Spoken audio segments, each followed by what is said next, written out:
ինչպես նշեցի արդեն մանրամասն ուսումնասիրել եմ տարեկան զեկույցը եւ այստեղ տվյալ է բերված, իհարկե արդեն այդ տվյալը մի ամսվա ընթացքում փոփոխվել է, ուրեմն խոսքս վերաբերում է Գյումրի նախկին քաղաքապետ Վարդան Ղուկասյանին, բայց արդեն Վարդան Ղուկասյանը քաղաքապետ է դարձել։ Ես ճիշտ եմ հասկանում, չէ, 2000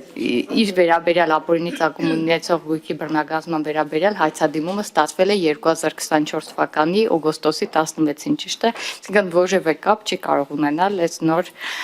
ընտրական process-ների նախաշեմին այդ սակարկումներին, երբ որ անում են, խոսում են։ Ենթադրում եմ կարդում էիք ամսաթիվը, վստահ չեմ կարող ասել դենց օգոստոսի 18, այդքան լավը չի հիշողությունս, բայց անցյալ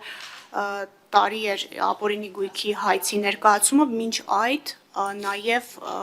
քրեական վարույթով էլ դատարան ուղարկված առանձին գործ է առկա, որը ավելի վաղ է դատարան ուղարկվել, քան ապօրինի գույքով հայցն է, և վարույթն էլ վերաբերելի է 2019 թվականից հարուցված քրեական գործի, նախկինում քրեական գործ էր կոչվում տվյալներին, հիմա գտնվում է դատարանում։ Ձեր ուշադրությունն հրավիրում եմ հանգամանքի վրա, որ երկու տարբեր վարույթներ կան, ձեր կողմից նշված ժամանակահատվածից ավելի վաղ էլ քրեական վարույթն է ուղարկված։